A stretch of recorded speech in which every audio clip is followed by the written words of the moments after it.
Strange, yet true stories. Tales from the light side, the dark side, and the other side. I'm Steve White. Aliens living among us? One of the strangest stories to ever come from the UFO community is that of an extraterrestrial named Val Valiant Thor. Val Valiant Thor was supposedly a being from the planet Venus that looked exactly like a human. Val arrived on Earth on his ship with 3 others and worked with the government in the Pentagon for about 3 years. What makes this story so special is that there are a number of actual photos and sources verifying the existence of this event actually taking place. The initial story stems from Frank Strange's book, Stranger at the Pentagon, and is verified by the late whistleblower Phil Schneider, claiming the extraterrestrial Val worked with his father while in the military. Here is a clip of Phil Schneider giving details on Val Valiant Thor. This lecture was given right before Schneider's apparent suicide. Aliens, and they've been here helping us. In fact, I have a picture. Let me reach for it here.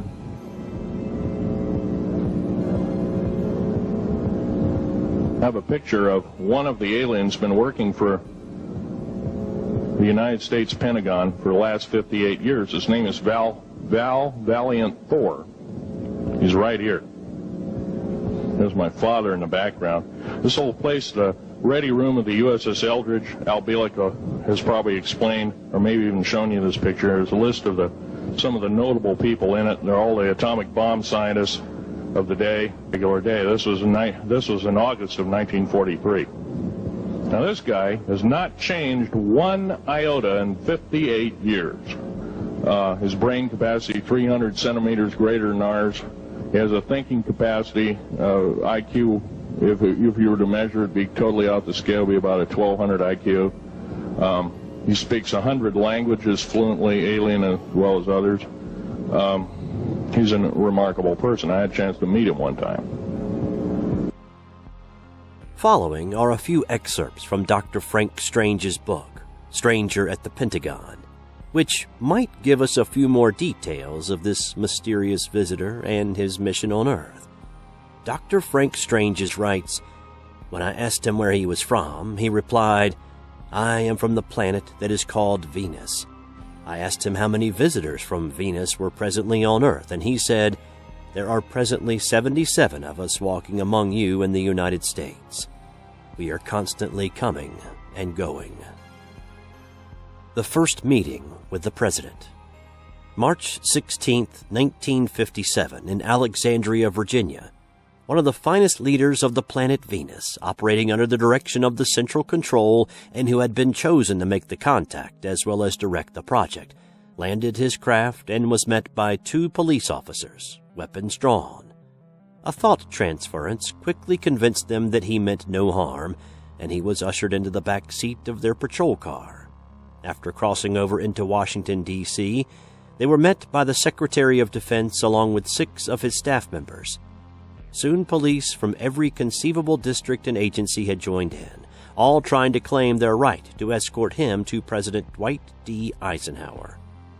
Through his own version of the power of positive thinking, he was able to dismiss them all and soon passed through the security posts followed by an Air Force captain. Meanwhile, his presence in the area had thrown everyone into a dilemma. The introduction he held from the High Council worried them because, though not written in any earthly language, their minds were given power to properly translate the inscribed message. Captain Gould, not his real name, asked him to remain, and after downing 2 plain bourbons muttered, "My God, why couldn't this have happened on my day off?" Suddenly, the door opened and 6 armed guards led Val to what appeared to be an elevator. It went rapidly to the bottommost level. Maximum security was in place. After transferring to an underground train, they sped toward the White House. 6 officials, 6 armed guards, and 3 Secret Servicemen escorted him into the office of President Eisenhower. From behind the desk, the president rose while the Secret Service men remained nervous and uneasy. As he extended his hand to shake that of the president, The Secret Service men drew their revolvers and pointed them at Val. Following the nod of the president, they reluctantly lowered their guns. Standing in front of his desk, the president said, "Of course, you know we have suspended all rules of protocol. I have a good feeling toward you. Please, sir, what is your name? And where do you come from?" "I come from the planet your Bible calls the morning and the evening star." "Venus?" "Yes, sir." "Can you prove this?" the president asked. "What do you constitute as proof?" The president quickly retorted, "I don't know." "Will you come with me to my ship?" The president answered with a quizzical look and said, "My friend, I cannot come and go as I please. There are others to be considered. There are committees to be consulted and security measures to be adhered to. Please spend some time with us here. Let's get better acquainted, learn more about one another, and perhaps soon, real soon, well, we shall see." Richard Nixon. At that moment, another gentleman rushed into the room. It turned out to be Vice President Richard Nixon. He appeared to Val to be very sharp, quick-witted, with fixed eyes and an amazing aptitude toward speed and proficiency. "My name is Valiant," he said as the vice president thrust his hand without hesitation. "You have certainly caused a stir for an out-of-towner." The vice president smiled as he continued, "Of course, we are not totally convinced of anything just yet, but suffice it to say we are checking and double-checking everything you say and do. When Sergeant Young from Alexandria radioed in and stated that you had just landed in a flying saucer, we thought," he continued, "Sergeant Young had flipped. Say, were you in on that UFO flap over Washington? You certainly had us all in a dither, if you were."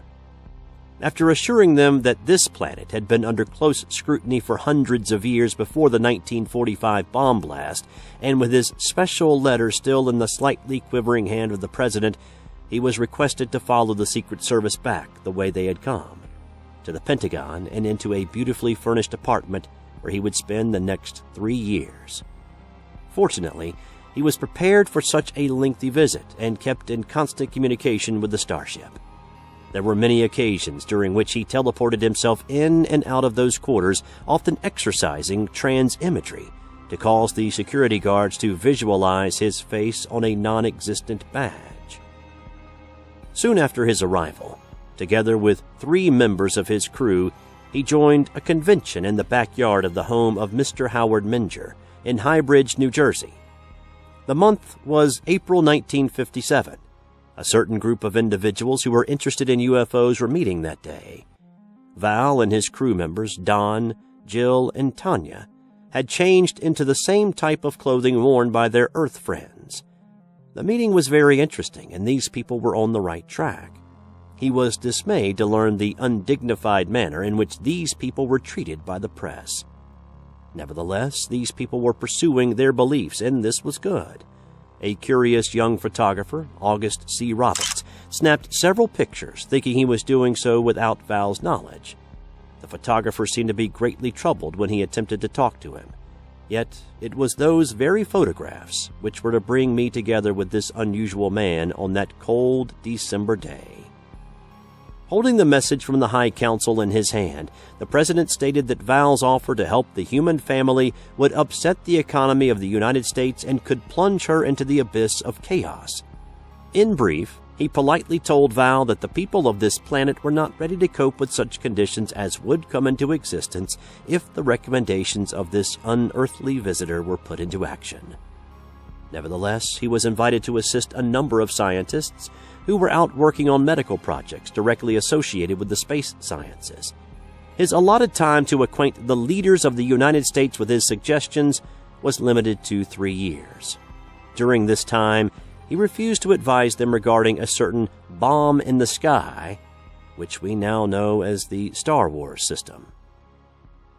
In his apartment, provided by the Pentagon, he was able to maintain communications with his ship and was kept informed of the growing world tensions. His uniform underwent rigid tests from the government. By today's standards, they would now be obsolete.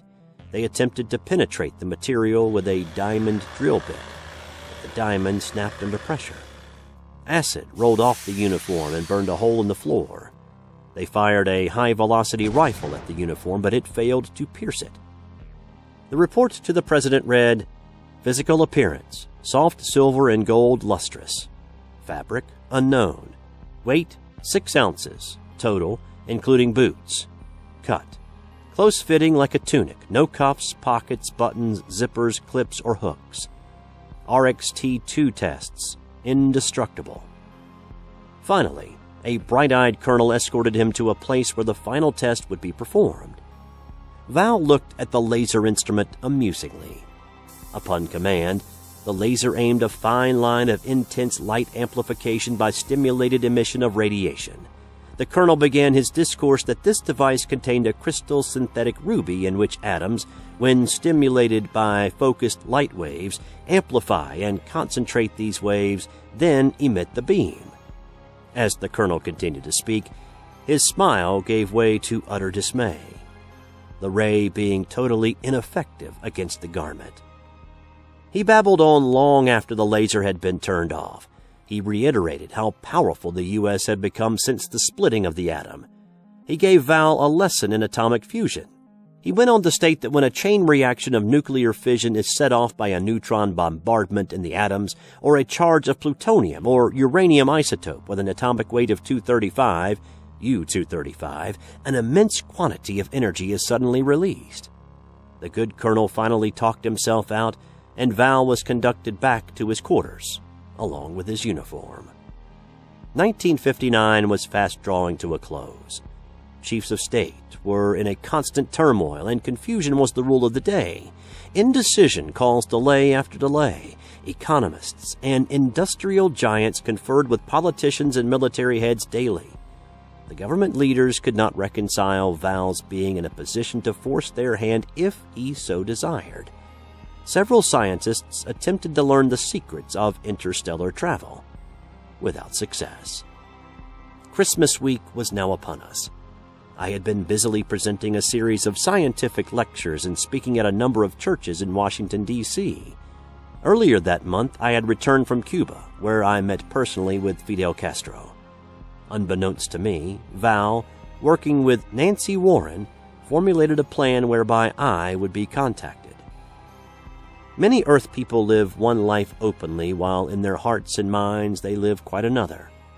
Double-mindedness seemed to be a way of life in the Pentagon building that served as the busy nerve center of our nation. Val once remarked to me that he had never witnessed in one central location such concentrated confusion. Nancy attended the lecture/service which I conducted at the National Evangelistic Center, pastored by Dr. John Mears in Washington, D.C. Following the conclusion of my talk, she approached the platform and asked to speak to me. Strangely enough, the photographer in New Jersey had given Val's photographs to me, and I had been displaying them at my lectures ever since. I had no personal knowledge of them, other than what I had been told by the photographer. When she was unable to grab my attention while I was signing copies of my book, Saucerama, she showed her Pentagon ID, and that got my attention quickly, to say the least. We borrowed the pastor's study, and she asked me if I would like to meet the man in the photographs personally. Of course, I answered her, with a resounding yes. She then asked if I could follow instructions to the letter, to which I replied that I could, and she told me to meet her at the curb in front of my hotel at 8 a.m. the next morning. Nancy arrived precisely on time, and thus began the journey which at times would seem unreal, but which later would prove beyond doubt that there is truly life in God's universe. Those of you familiar with the Pentagon know that the normal traffic flow approaching it is to the right.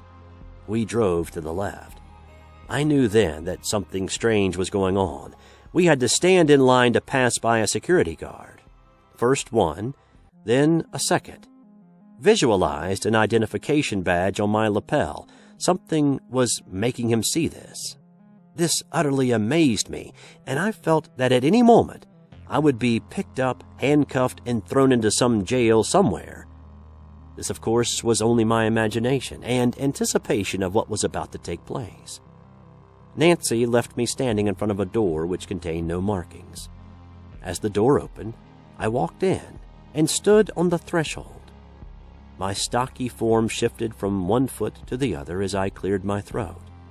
The three men in the room were completely unaware of my presence and ignored me. I was puzzled, to say the least. Later, I would find out that Val had clouded their minds and rendered them oblivious to the entire session. They continued with their work. In walked a man, about 6 feet tall, perhaps 185 pounds, brown, wavy hair, brown eyes. His complexion appeared normal and slightly tanned. As I approached him and he looked at me, it was as though he looked straight through me.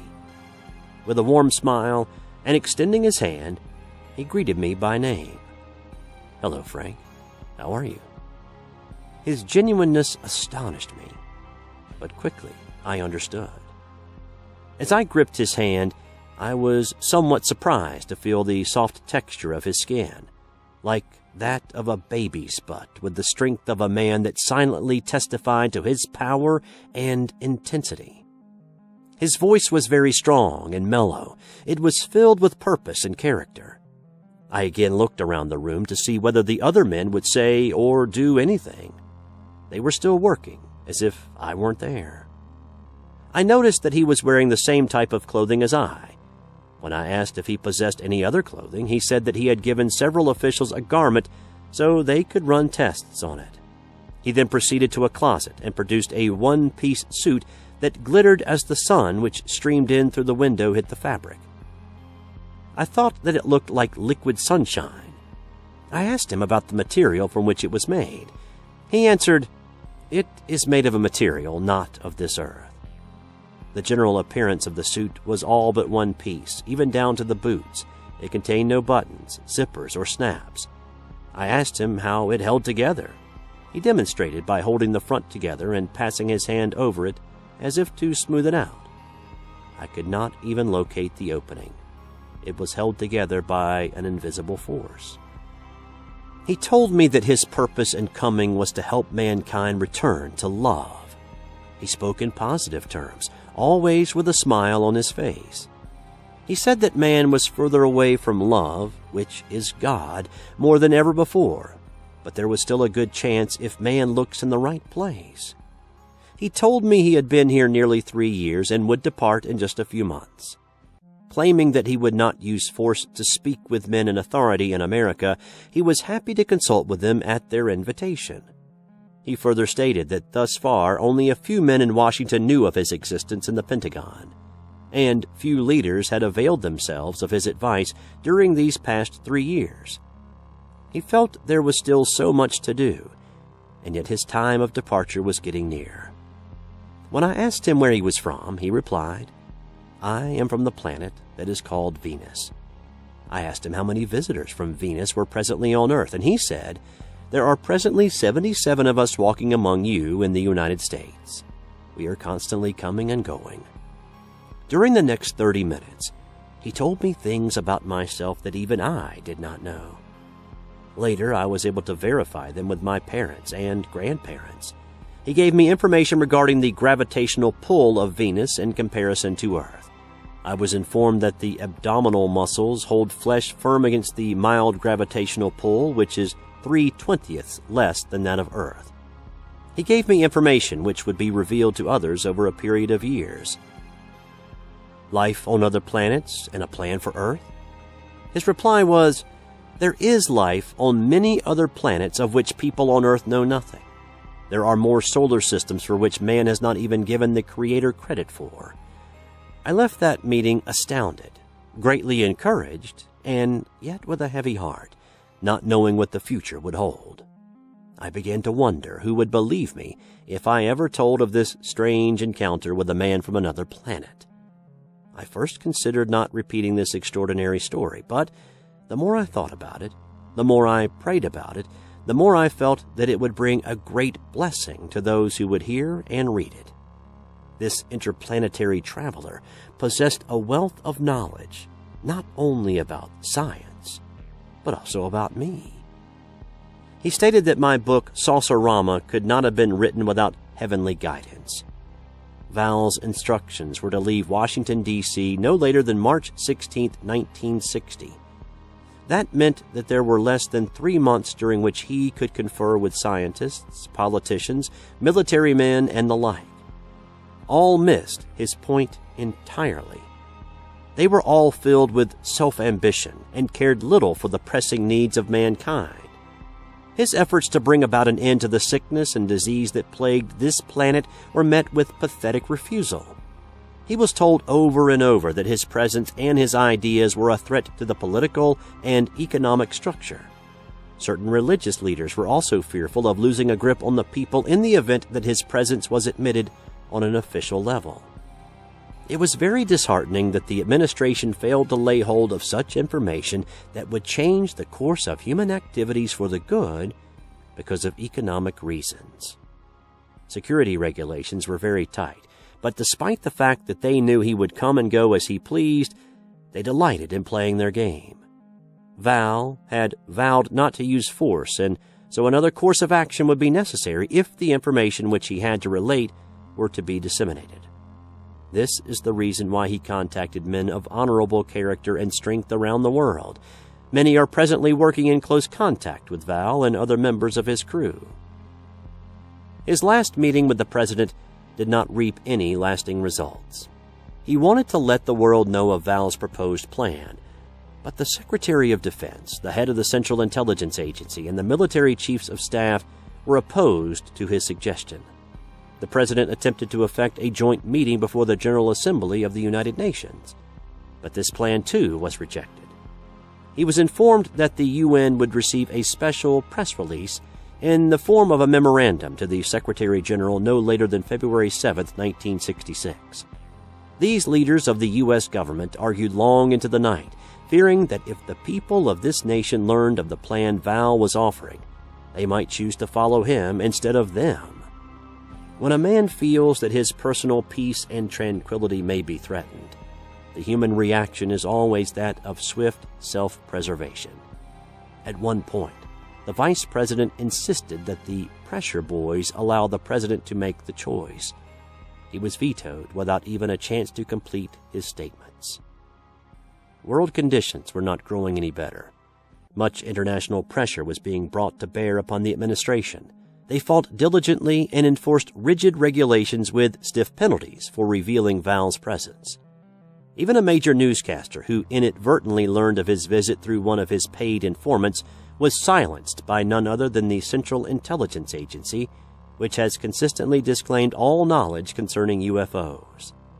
Meanwhile, they maintained secret files that could actually prove the existence of intelligent life in the universe beyond all doubt. The morning of March 15, 1960, saw Val meeting with Nancy Warren, who would continue to work inside the Pentagon and be one of his contacts in the Washington, D.C. area. She would continue communication with others who would become part of his Earth contacts. There are still to this day many adversaries to human freedom. These parasites have embedded themselves in all phases of human society and will never be exposed except by extraterrestrial intervention. There are confused individuals who have perfected a saucer-type aircraft. Some of these are the result of an attempt by some to institute a master race. Remnants of this group still exist. These craft which they designed are still seen from time to time in areas of South America, where some of those involved in the original plans still reside. These should not be confused with the spacecraft originating from other worlds or those coming from the interior of this planet. Nor should the occupants of craft originating from other worlds be confused with those evil messengers who do not originate from Earth but were cast into it after the first war ever recorded. They are in league with earthly low-grades, who have condemned themselves because of their own choices. On March 16th, Val dematerialized and departed from this phase of his earthly mission.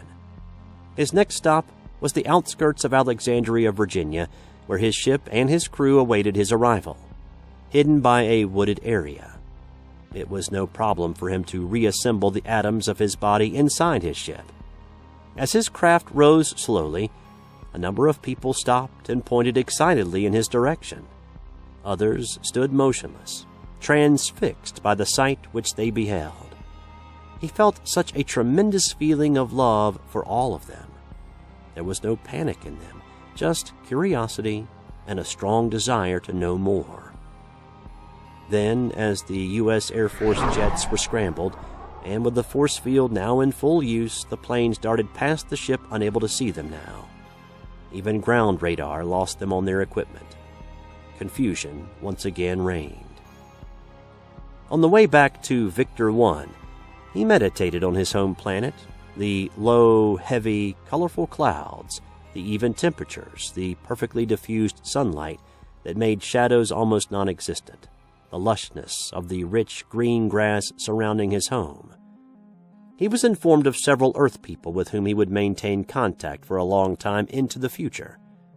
Strangely enough, those who knew of his presence, yet who claimed disbelief, were those who feared the most. Others figured they should have been the ones contacted, and not those who were. Upon returning to his home planet, he advised the Council of Central Control of the results of his Earth visit, including the failure of the leaders of the United States to take him up on his offer of advice and assistance to the human family.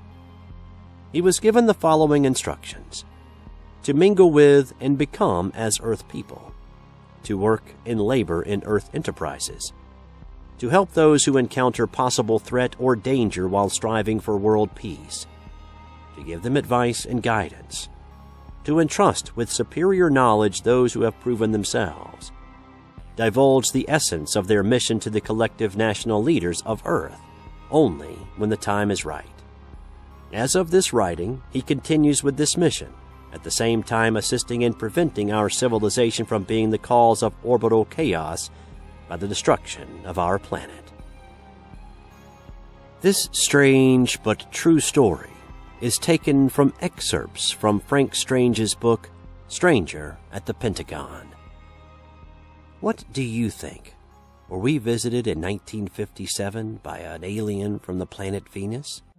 Let us know in the comments below, and subscribe if you haven't already. Thanks to those who have, and thanks for listening to this strange but true story. I'm Steve White. Until next time.